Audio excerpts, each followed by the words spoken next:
В далеком 1920 году председателем Совнаркома было подписано постановление об образовании Чувашской республики. Февральская и Октябрьская революция и гражданская война в начале XX века Россию лихорадила. Но, как это бывает в периоды социальных катаклизмов, из-под шелухи старых отмирающих идей и идеалов появлялись новые, дерзкие и жизнеспособные. За 3 года советской власти карта Казанской губернии превратилась в политическую выкройку, над которой кипели нешуточные страсти. Возможность самоопределения, доселе недоступная малым народностям, овладела умами их наиболее образованных и патриотично настроенных представителей. Чуваши с их территории предлагали включить то в Волго-Камский штат, то в Татаро-Башкирскую республику, то в состав Нижегородского края. Чувашские эсеры и большевики, различные общественные организации, учительские и военные союзы, интеллигенция и крестьяне вели бурные дискуссии, но наиболее громко в хоре спорящих голосов прозвучало мнение Чувашского отдела при Народном комиссариате по делам национальности РСФСР. Он был создан в 1918 году и в течение 2 лет провел гигантскую подготовительную работу по образованию Чувашии как самостоятельной административно-территориальной единицы. Возглавлял отдел Даниил Семенович Семенов-Ильмень, бывший эсер, журналист, видный к тому времени революционный и политический деятель и, что мало кому известно, личный друг поэта Константина Иванова. Проект, подготовленный Ильменем, лег в основу легендарного декрета в ЦИК и Совнаркома об автономной Чувашской области, подписанного 24 июня 1920 года. В декрете указывалось образовать автономную Чувашскую область как часть РСФСР с административным центром в городе Чебоксары. В состав вновь образованной административно-территориальной автономии вошли Чебоксарский, Цивильский и Ядринский уезды Казанской губернии, часть властей Буинского и Курмышского уездов Симбирской губернии, а также Космодемьянского уезда Казанской губернии. Не совсем то, что предполагали разработчики. Часть чувашских селений отошла к Татарской АССР. Но и это было беспрецедентным событием в истории нашего края. Даниил Ильмень стал самым первым руководителем Чувашии. Революционный комитет по созданию области, который он возглавлял, просуществовал до ноября 1920 года. На первом съезде Советов Ильмень был избран председателем Чувашского областного исполнительного комитета, уже на постоянной основе. Организационный период завершился. Получив автономию, новоявленная Чувашская область занялась государственным строительством. Необходимо было создать органы власти, выстроить социальную систему. Делу правительству было невпроворот. Однако все эти созидательные процессы прервал голод. Лидеры Чувашии подняли вопрос о создании республики и усилении ее промышленного потенциала. Параллельно государственным строительством занялись и соседи-марийцы, потребовав передать им левобережные территории. Спустя 2 года понюхавшие политического пороху руководители Чувашии уже были готовы решать и кадровые, и многие другие проблемы. Однако и в Москве к тому времени кое-что изменилось. Создали специальную комиссию для всестороннего изучения вопроса.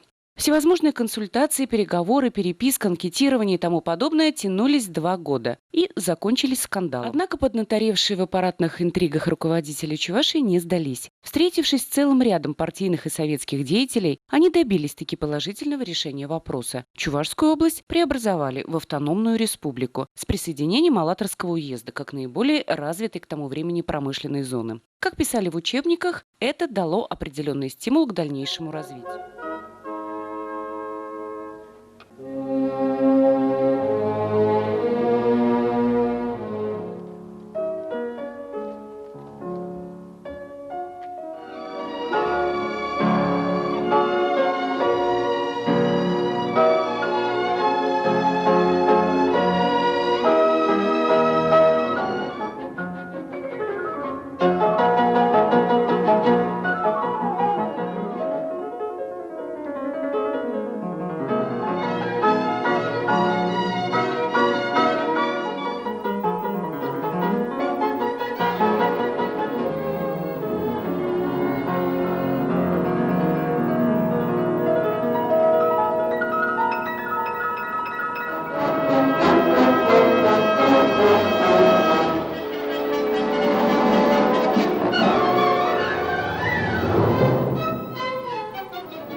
В Доме правительства чествовали тех, чьи дела прославляют Чувашскую республику.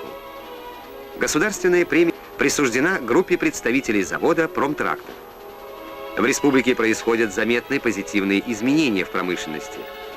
Благодаря принимаемым мерам на открытом акционерном обществе смогли освоить выпуск современной конкурентоспособной продукции.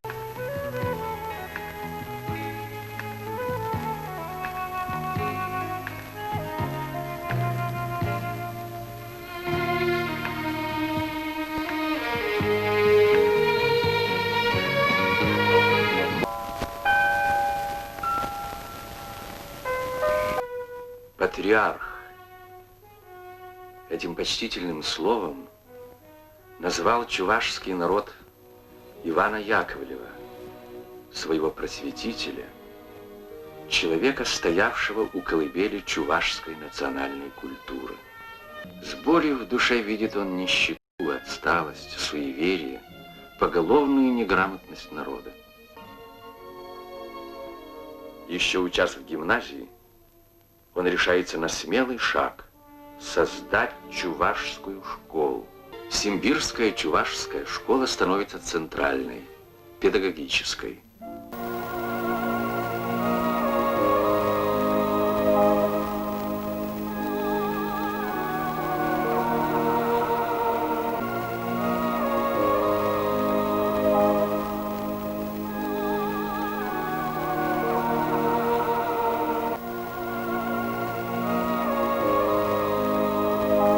Первый экзамен. Чувашский язык и литература. Родной язык деревенских лицеистов. О чем они напишут свои сочинения? Какие мысли, какие мечты владеют умами сегодняшних выпускников лицея?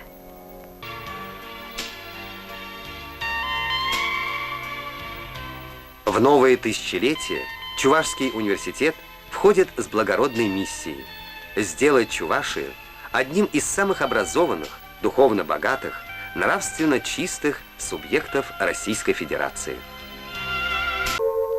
29 апреля 1992 года Чувашская республика, получившая новое название, новый статут, обрела и новую государственную символику.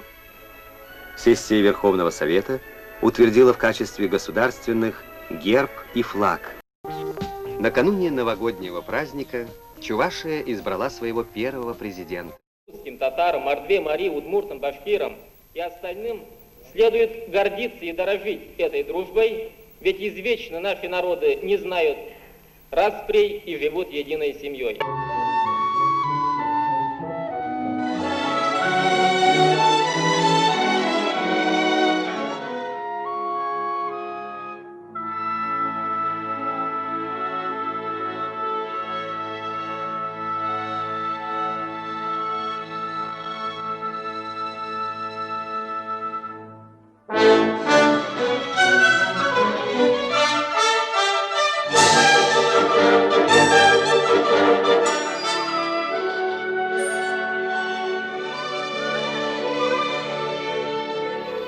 Прошла не просто эпоха, это был поистине мощный взлет чувашского народа от Сахи до космоса. Память людская осталась, и эта память, она тянется к тому, чтобы вернуть эту культуру.